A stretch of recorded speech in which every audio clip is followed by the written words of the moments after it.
Welcome to Pigeon Talk One-on-One, topic with conditioning, preparation, and system. Pigeon Talk with Jaime Lim and Aaron Claudio. Pigeon Talk One-on-One, powered by Talomi Probiotics, Bear Sale, Wingmaster, Bona Mix, Royalties, Victory, Gasty Pro, Burlington, Mikusin, Haggis.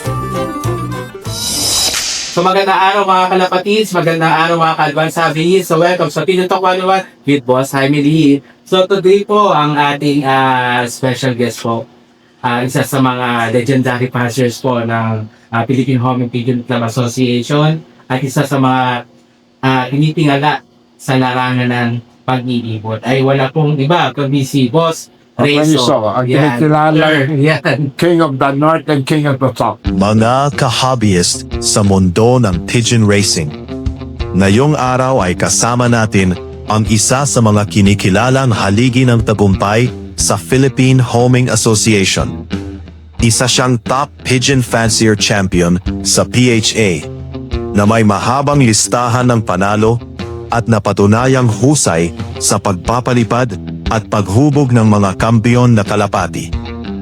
Ipinapakilala namin sa inyo, Rezo, the living legend. Yes. Thank you. Ayan. Thank you po sa pag-unlock ko sa aming podcast with Boss Yeah, Jaime. it's an honor. Okay. Really. Ayan po. So, Before I start, Happy New Year sa inyo lahat. Ayan Happy po, New Happy New Year. So, Happy New Year po sa inyo lahat. So, ito po ang aming unang episode for this year 2026. So, ito po, may mga nakaredy po tayong questions para po sa ating, mga nakuha po natin mga questions sa ating mga viewers po natin. And then, itatanong po natin yung later on with Boss Rezo. Sir, kamusta na po yung team po ninyo ng PHA, North and South? Yung Yung South po natin ngayon. okay lang. But meron din nawawala because of the weather. Yes. No? Especially this time, yung January, paulan yung bandang Quezon eh. Yes, yes. So, kung hindi manilid yung mga ibon, nawawala. No?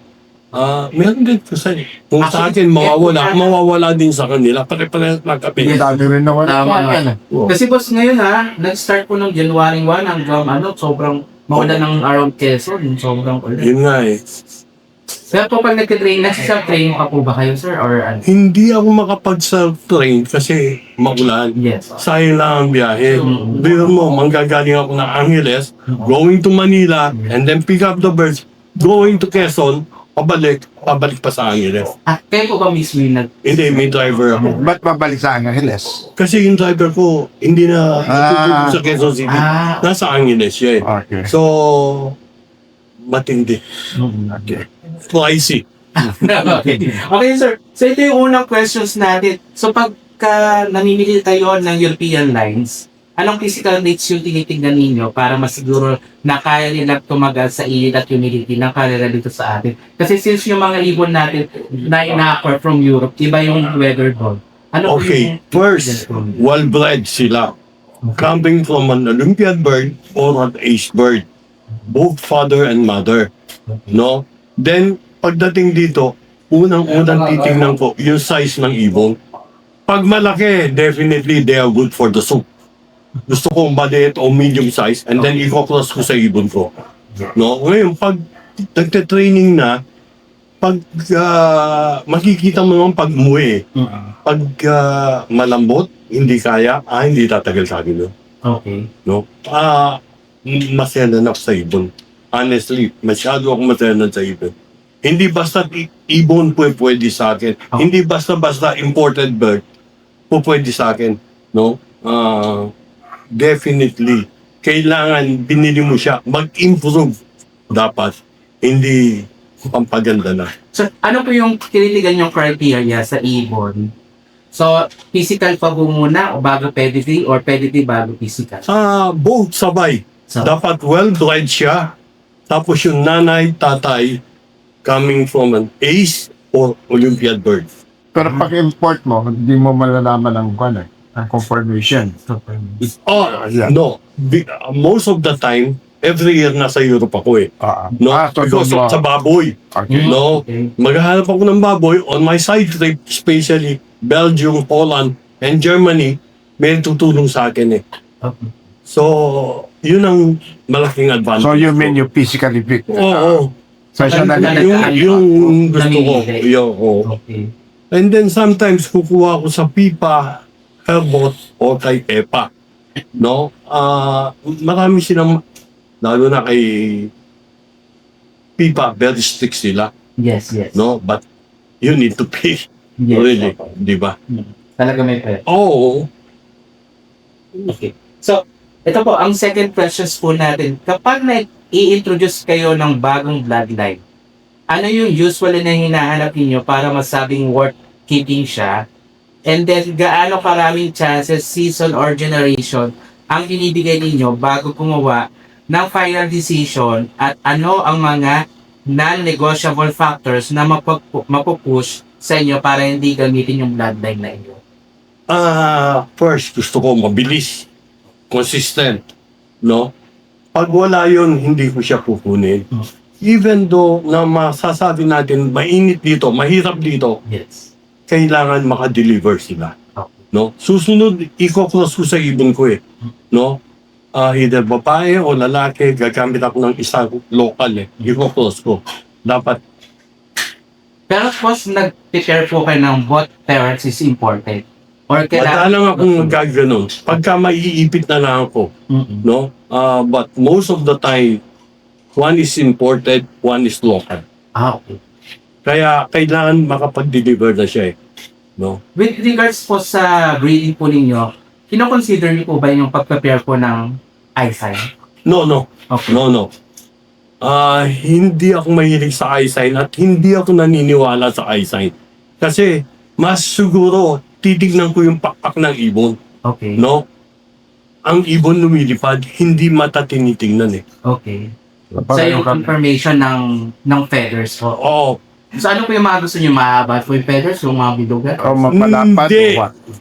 Ah, Nafe-feel mo na. mo. Kasi minsan mahirap sabihin, mahirap i-explain eh. Sa experience, mapipil mo na eh. Basta pag hawak ko ng ibon, alam ko may pag-asa ako, wala akong pag-asa. No? Ito, siguro, hindi sa pagmamayabang. Maraming kumukuha ng ibon sa akin, maraming bumabalik. Yes. They can deliver the results. Sir, ito ang ating third question. Sir, delikado ang overtraining. Paano ninyo ba na-detect or na-overtrain ang ibon bago pa bumaksak yung performance niya? May mga hidden sign ba kayong tinitingnan? Alam mo, kasi kami, dahil may Lokman tayo, Yes. titignan namin yung ibon. Kampakot, galing ako ng Angeles. Pag uwi ko sa Manila, alas 7 na ng gabi. Opo. No, most of the time, nakapahinga na ibon. Mm. Pag-akyat ko, hindi nang gumagalaw yan eh. No? Yung sinasabi mong overtrain o pagod na yung ibon, Opo. mahinang kumain. Okay. No? Kala mo, basta mahalata mo pagod siya. No? Iba naman yung may tama ng cancer, respiratory. Pag binitawan yun, nasa kapitbahay lang, nakadapo na. Hindi nalilipad yun. Okay. No? Pagdating ng linggo, babay ka na. Halo na yun. Yung overtrain, ganun din. Kailangan magpahinga. So pag kayo mga ganun, boss, kina-quarantine pa po ba? Iniwala niyo siya sa team? Hindi na. Hindi na. Kasi sa style ko, pagka isa pinahinga ko, lahat papahinga ko na sila. Oo. Para equal. Oo. Okay. Kung sabay-sabay, Sabay-sabay. So pag nagtitreat po ba kayo ng ibon, sa flock po lahat? Oo, lahatan. Lahat. Lahatan. More on tablet or sa tubig pula? Tubig. Tubig pula Oo. ang pirata. Oo. Pagdating po sa, ganun din po sa risk proper po natin, ganun din po lahat po tubig ang tira. Puro tubig. Okay. Ngayon, minsan, lalo na pagka nagtitraining na, ayaw ko nang gumamit ng antibiotic. Meron eye drops o especially one eye cold. But at the moment, yung one eye cold, hindi one eye cold, mahirap siyang gabutin. Opo. No? May mga ganun nga boss ngayon. No. Tinanong ko sa mga veterinarian, mga pigeon veterinarian sa Belgium. Sabi niya, itapon mo na yung ibon. Maghahawa lang yan. Hindi mo na magagamot yan. Okay. No?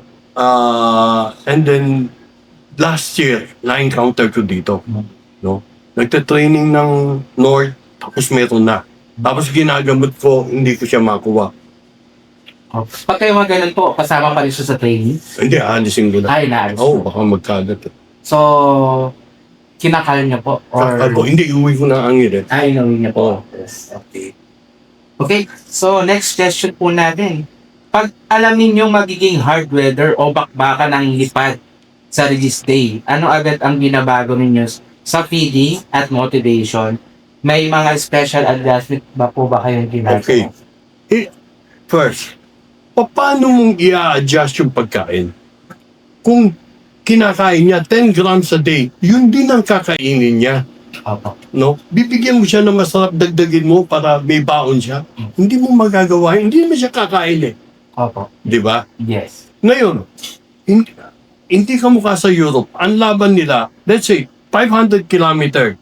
The straight 500 kilometer will be a good weather. Yes. Dito sa atin, ang racing point, maganda, labas. Yes. Di ba? But on the middle, kung middle of the race, masama ang panahon, at tamaan na dyan. Di ba? So, mahirap eh. Hindi siya kakain eh. Opo. Mostly nga po, ganun po ang nangyayari pagka may nararamdaman or ano. Ayun. Hindi siya kakain. I don't know how they can share, no? Baka meron silang sikreto doon. Do you change your feeds habang No. lumalayo? Hindi. Isa lang? Iisa na. Wala ka na dinagdagdag. Hindi, wala na akong dinadagdag. Ayaw ko magdagdag. Ayaw ko na mag-adjust. I tried it so many times, no? Dadagdagin ko, gagawin ko. Hindi nagwo-work eh. Okay. 1 month before the racing season, yan ang pagkain ko. Straight, yan na. Hanggang tatapusin ko siya. Okay. No? Hindi ko Ang ginagamit niyo po ba, plier or breeders for ano? Plier mix. Plier mix po. Yeah. So, meron po kayong talagang Yes. mix po ng plier. Oo. Ikaw na mismo Ako nag-request na. oh. And I heard meron kang feeds na ilalabas ngayon. Yes, Yeah. hopefully, sana tangkilikin ng mga kalapatids. Of Grains course, yan, yeah. Grains. Ah, Isang racing mix, isang breeding mix, at isang pellet Okay. na everything included. Calcium, phosphorus, mineral, ilalagay ko lahat. Wow. So, talagang aabangan what's the natin. brand? Ha? Anong brand mo? Para malaman na sa RS pa market. rin. RS. pa rin. RS. Oo, RS. RS. Okay. So, ayan. So, hintayin natin yan na lumabas. Kailan lalabas, Ray? Siguro, middle of February. Pero yung pellet, uunahan ko kasi breeding season eh. Yes, opo. No? Kailangan. Kasi, tinry ko, okay, I put nucleotides. Nucleotides para sa resistant ng ibon. I put probiotic. Yes. Kasi ang probiotic, pag pumasok na hit, maraming probiotic na mamatay. Yes. So, you need to look for a better probiotic na after na-hit, buhay pa siya. How? No? Calcium, phosphorus, mineral. Minsan, naglalagay tayo ng pink mineral. Nababasa, ayaw ng kainin. Ayaw na kayo. Doon ilalagay na lahat. Para all-in-one na So tatak. pellet meron ka na. Pero meron ako. Kasi may extruder ako eh. Ah. May extruder machine ako para sa baboy. Mhm. No? Sa pellet, 8 seconds lang ang cooking time. Dito, 23 seconds. Ah, okay. So, yung digestive system ng inakay, kaya niya ma-digest para mabilis. Ayun. So, hintayin natin yan lumabas. So, ang lalabas po is pellet, racing, Mix, breeding and mix. breeding mix. Okay. So, ang tip questions po natin, bukod sa kondisyon ng katawan, anong ugali o kilos sa loob ng loob ang hinahanap ninyo na nasasabing mananalo tong ibon na to? Mahirap sabihin yun eh. Kasi pag uwi ko ng gabi, 6:37, halos nagpapahinga na ibon eh. Hahawakan ko lang sila, and then iwan ko na eh. Opo. Then I asked the lockman, sabi nila, lumilipad, nawawala. Pagka narinig ko na nawawala, pero most of the time nawawala. Siguro sa 10 laban, magkakamali kami 7-8. Pero pipiliin namin yung pinakamagandang pick, hindi ko makukuha yun. Yung minsan uuwi, 5-6 sabay-sabay, nagagawa ko yun. No? Even one time, Hapati yata. Yes, opo. First 10, 8 sa akin. Yes, nakita No? ko nga po yung records. Yung mga ganun nagagawa. Pero yung, kasi pagka maganda ang ano mo, ang control mo sa respiratory, kaganda talaga yan eh. Makikita mo na talaga, hindi ka naman magkakamali eh. Kumakain sila, lumilipad sila. Kahit na huwag ka mag-training, huwag ka sumama mag-training, wala na yun. Kasi baka ma-stress mo yun, saka baka mahuli pa yan eh. Yeah. Doon na sa bahay na lang, sigurado pa. So, hindi na po kayo naglimitos pagka... Nagmimigtos ako. Lalo na pagka Thursday na tamad-tamad, nagmimigtos ako. Paano ka pumili sa pooling? At based sa mga kapatid na nananalo? Yung mga kulang na, yung mga overall, yung unang laban hanggang sa dulo, yung mga genetically talagang mga winner ko na yan. Eh. Winning line. Oo. Pero yung kamo sa lap, isa-isa, mahirap yun. Talaga, tsamba-tsamba yun. Opo. No? Pwera lang kung konti ang ibon mo, madaling huliin. Yes. Pag marami ibon mo, mahirapan ka. Pero pagkadating po sa mga pooling or sa mga may mga criteria po ba kayo nahanap sa ibon? Oo, siyempre. Makikita mo eh. No? Alam mo may chance ka, wala kang chance eh. Pero it's hard to explain. Pag ginawakan mo, alam mo. Sa look po ba ninyo magkaiwalay ang babae lalaki? Yes. Or, Anong motivation mo? Bubuksan ko yung pinto sa gitna. Paano sila? Oo, bahala na sila. How many minutes? Siguro, Before basketing? Yeah, before basketing. 2 hours siguro. Okay. so, pang 6 questions po natin. Sa experience po ninyo, ano yung isang pagkakamali bago mag-basketing at kinatatalo ng isang karera? Sa tingin po ninyo? Change yung schedule. Feeding time, medication, yung mga ganun. Okay. No? Minsan kasi, ang fancier, akala niya natatalo siya dahil baka may problema yung ibon. Yes. No? Lalo na, walang pigeon veterinarian especially for pigeon dito sa Yes. Pilipinas. How can you detect it? Di ba? Pero, hindi yun eh.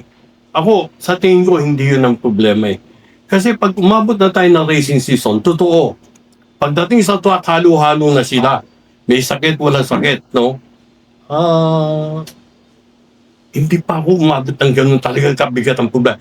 Inabot ko yung unang paramikso. Yung yes. namamatay na sila sa truck. Opo. Doon talaga. Yung akin, hindi tinataban, pero pagdating ng kalbayo, Pag-uwi, puro green na lang green na tayo. lang, oo. Lahat tayo. Lahat tayo, no? Sabi mo, mamamatay sa truck, 10 ibon. So, talagang matindi na. Sa tingin niyo po ba ang pagkakamali ng mga fanciers sa ngayon? Pagka-loading, masyadong magamot? Ang dami nilang supplement. Alam mo kasi, Yeah. dati walang gamot. Yeah. Nagsimula, naglabas ng gamot para sa sabong. Opo. Maraming nagtatry eh. No? Gusto ganito, gusto ganun. Tsaka yung price money. Yes. Kasi marami dyan, inisip lang, before loading, kung anong gamot Oo, naman, yung natalo sila. No? No. So talagang hindi ang sekreto sa linkada talaga. Oo, talaga. Talaga. Alam mo yun eh. Okay, so number 7 po. So, ano yung FIO style ninyo na medyo kontra sa ginagawa ng karamihan ngayon, pero effective pa rin sa inyo? Sistema ko? Normal lang eh. Pare-pareho tayo eh. Di ba? Pero ako, matyaga ako. No? Matyaga ako. Especially buying birds. They are so expensive, lalo na galing sa sikat. Opo. No? Ngayon, hindi na masisikat yung mamang yun, yung taong yung fancier na yun, kung hindi maganda at results. Yes. No? I don't say, murang ibon, pangit. Yung mahal, maganda. But, pagkasanay ka na, pag hinawakan mo yung ibon, alam mo yung pangit at maganda. Yes. No? Sa akin, pag nag-import ako through pipa or hellbot, pag hindi ko kursunada, talagang hindi ko siya gagamitin. So, ano sir ang ginagawa nyo kapag ginagawa nyo yan? Yaya. Yan. Kahit mahal yung deal. No. Wala nang problema yun. Wala po. They are good for the soup. Talagang tatabi ko siya. Yes. Kasi, wala na, score mo Bibig mo, isisingsing mo, hindi mananalo. Ay, hindi ko nanalo. Isang taon mo, sayang. No? Okay, sir, yung sa mga breeders po ninyo, kasi minsan may mga fanciers po, kapag ka, with regards to sa feathers, kapag ka nawakan nila, parang yung nanginginig, yung vibration ng feathers. Kino-consider niyo po ba yun, sir? Hindi ko alam yun. Hindi ko na sinisignan. Basta paghawak ko ng ibon, pagka gusto ng kamay ko, Go. siya. Oo. Kasi mga breeders, up to how many years mo ginagamit? Yes. It depends. Ang babae, pag lumambot na yung laman, hindi ko nagagamitin. No. Mga ilang years po yun? Most likely. Depende, minsan 4, 6, 6 ganun. years. So, 6 years old. hanggang doon lang. May expiry date siya eh. Lalo na ang babae, dahil nangingitlog eh. Opo. Hindi ka mukha ng lalaki kahit 12, 10 taon. Meron pa Yes. talagang Opo. makakapag-deliver. So in my case, up to 6 years, kung okay siya, breeding stock na lang. Not for racing. Pero hindi ako nagkagamot ng maraming vitamins ha. Maraming hatch na ibon, na itlog. Yung mga expire na hen or ano po ginagawa niyo doon? Aalisin ko o either magyayaya. Kasi ang ibon, based on my experience, pag hindi ko siya pinasubo, ang pangit na lugo, ang Yes. pangit ng pakpak. Opo. Pero pagka nag-mold siya na nagsubo, poging-pogi siya. Even 10 years old na ang lalaki, ang ganda. Ang babae 10 years old, baka hindi na umitlog eh. Yes. Pero ang lalaki, pagka nagsubo, ang ganda ng mold. Sa cup po, ang pinaka limit po ng pinaka-expire ng year sa Meron kak na maganda, no? May kak na hindi magandang 2 taon, 3 taon, no? Meron naman ibon na unang taon maganda, Yes. overall kagad, tapos susunod na taon wala na. Meron naman mga imported birds na first generation, ang sama. Pero yung next generation, ang gaganda naman. Okay. So, next question po. Sa dami-dami na panalo ninyo, alin yung pinaka hindi nyo makakalimutan? Pwede ba namin marinig yung kwento sa likod na yon? No, I'm so lucky enough dito sa larangan ng Kalapate. I have 1 Rolex, 5 overall ang anak. 5 overall. Puro top 5 ba? First, second, third, ganun yan. Yung meron akong isang cup na galing kay Marshall Albert. Wow. No? 5 overall. No? 5 o 6. Tapos, nanalo ako ng Tacloban solo. That Sunday. The following Sunday, I won MacArthur 1 and 2 by Yes. 3 hours related do sa unang MacArthur. Wow. Same bird. Different birds. Ah. Different, hindi the same father. Pero hindi pa rin magkapatid. So, ang pangalan po is Rolex. Yung galing ko kay Binstra, Rolex. Rolex. Yeah. Okay. Yan ang magandang nakuha ko sa kanila. So far, yun po yung line po talaga ninyo na Oh, ngayon nagpapasok na ako dahil matatanda na eh. No? Pero meron na naka-inbreed, naka-line breed na talagang gagamitin ko. So, importante po ba sa atin na every season nag-i-import tayo or nagpapasok tayo sa... Dapat lang siguro dahil masyado nang nagiging close na eh. Okay. So, ang ating 9 questions po. So, sino po ang paborito niyong superstar sa look po ninyo or overall champion ninyo sa look na unang ginawa ninyo na siyang breeder ninyo at naging super breeder pa at nag-produce pa ng maraming breeders? Rolex, di ba? So si Rolex, isa yan. Yung isa, yung nanalo ko ng MacArthur. Pangalan yun? Mission Impossible. Okay. That bird produced a lot of good offspring. Unbelievable talaga. Kahit na ako minsan, nagugulat ako. Talagang pagka hinintay ko, dumarating talaga. Okay. No? And then, there's another couple. Binili namin nun, Jansen, kay Hook Galay sa Belgium. Maganda rin ang results ko. Wow. Okay. So, ang number 10 questions po natin, ano yung katotohanan sa karera ng kalapati na tanging mga consistent champions lang ang nakakaintindi? Ano? Ang dami kong Ayun ba? So, ano yung mga, sa tingin ninyo, na mga consistent champions lang yung nakakaintindi?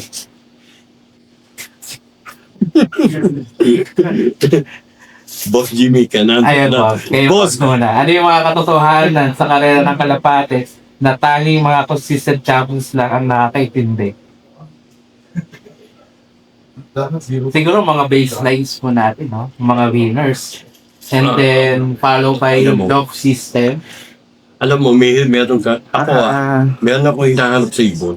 Pag nakita ko yun, even though bago siya, susungutan ko siya ng 2K. Hindi ako, very confident ako na. Sa ina kayo pala po. Oh, hindi. Doon sa mga malaki. Pagka, no. Now, lalo na sa Pampanga, ang daming nag-aalok ng ibon sa akin. Kasi overall champion, ganun. Pag nakita ko, type ko siya, parang overall champion. Ganyan yun. Ang hirap yan. No? For me, I think the same bloodline. Oo. The bloodline. Bloodline management talaga. No? Ang isa, dapat yung Lokman natin, matyaga. No? Pag sinabing binitawan yung ibon at hindi nagsisinungaling, lumilipad yung ibon. Yes. No?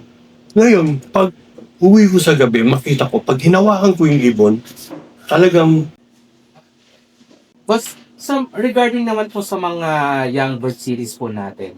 So, ano yung indication ng mga young birds or physical appearance natin or ugali ng mga ibon na I think na nasasabi na ready na to for training?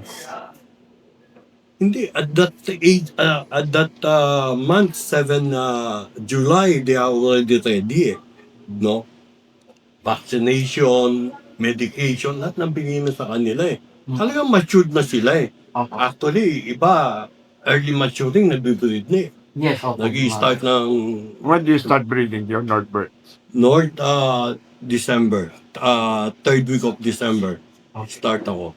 Ang south nyo po? Sunod-sunod na, tuloy-tuloy na. Tuloy-tuloy na. Oo.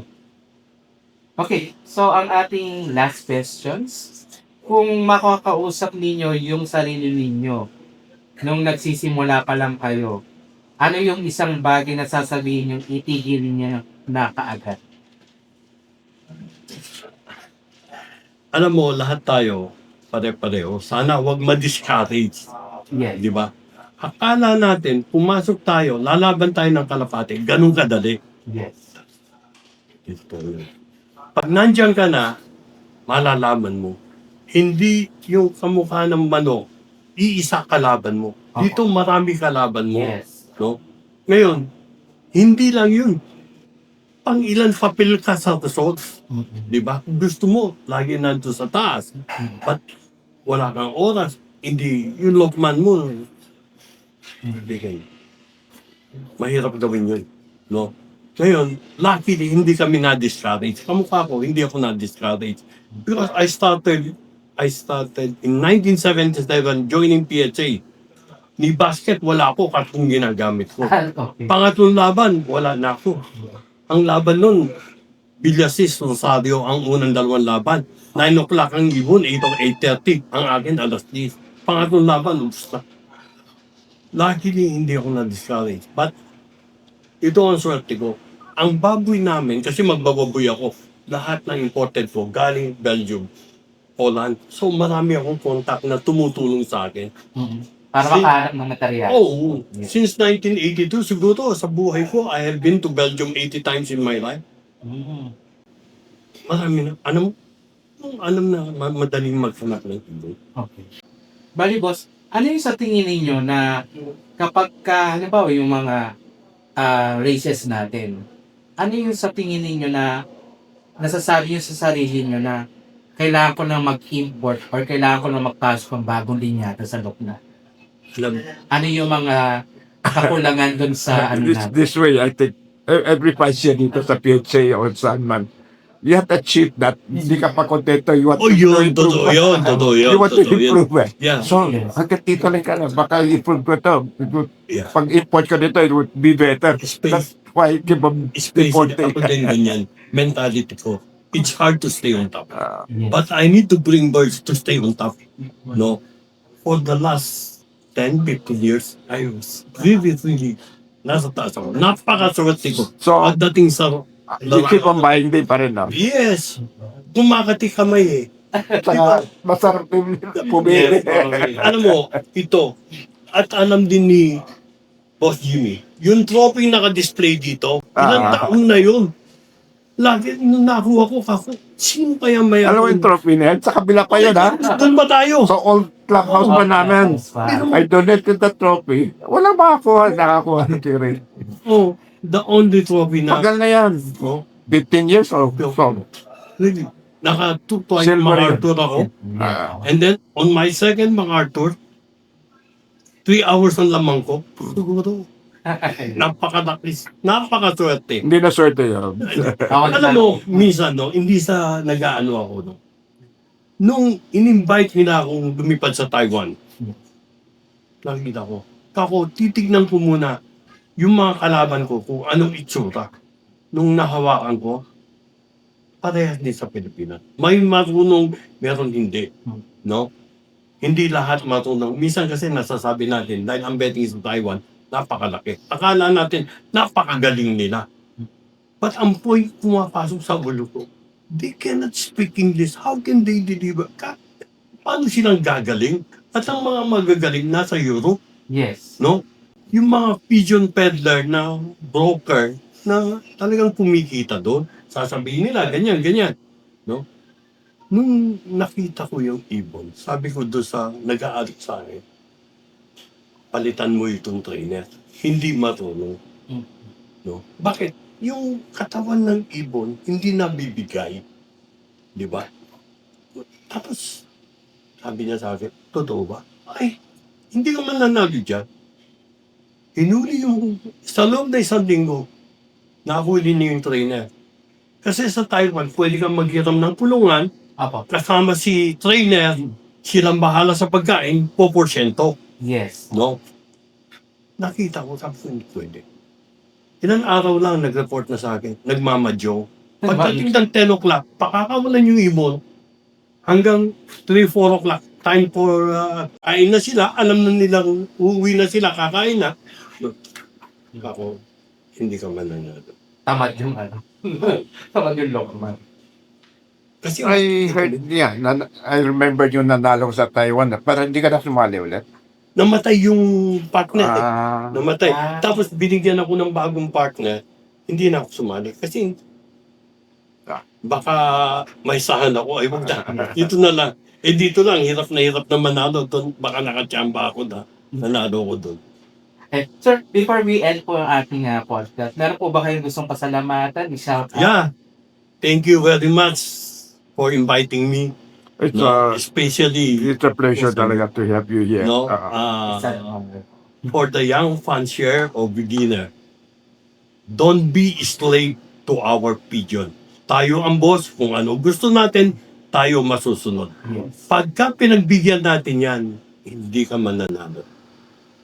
And then, No. i-ano po natin yung ano natin, yung feeds po natin na lalabas. Yes, siguro first quarter of 2026, lalabas yung feeds namin. Racing mix, breeding mix, tsaka gagawa kami ng special pellet para sa mga breeding season. Kasi ang purpose ko doon, lahat nandun na. Probiotic, nucleotides, calcium, phosphorus, lahat ilalagay ko. No? Para hindi na tayo, kasi it's a waste of money. Maglalagay ka ng pink mineral, minsan nasasayang lang eh. Doon talagang kakainin. A lot of trials were done, no? Na gustong kainin ng ibon. Hindi yung pellet, minsan maglalagay ka, hindi kakainin. Pero this time kakainin. Okay, I would like to thank the Supremo Brothers for helping me naghahanap ng ibon, tumutulong sa akin talaga. Thank you very much. for your support. So, isang araw na naman po ang natapos po natin sa Pigeon Talk 101 with Boss Jaime Lee. So, maraming po salamat, Boss. Alright, so isang honor po sa amin na at least na interview po namin kayo ngayong araw nito sa first episode po natin ngayon sa 2026. So, again, please subscribe, like, and share po ng ating YouTube channel. And then ang ating Facebook po, Advanced Hobbyist Breeding. So, wag niyo pong kalimutan, mag-questions po kayo. Malay niyo po yung question nyo po ay aming mapipili. Magkakaroon po kayo ng chance na manalo ng mga ating sponsor products which is ipapadala po namin sa inyo. Or pwede niyo po pick upin sa aming office sa Intramuros, Maldes. Okay? Maraming po salamat. So, thank you so much po, Boss Raizo. Thank you. Again, thank you so much. Sir, thank you so much po. So again, see you next guys on our next episode. Bye. Bye.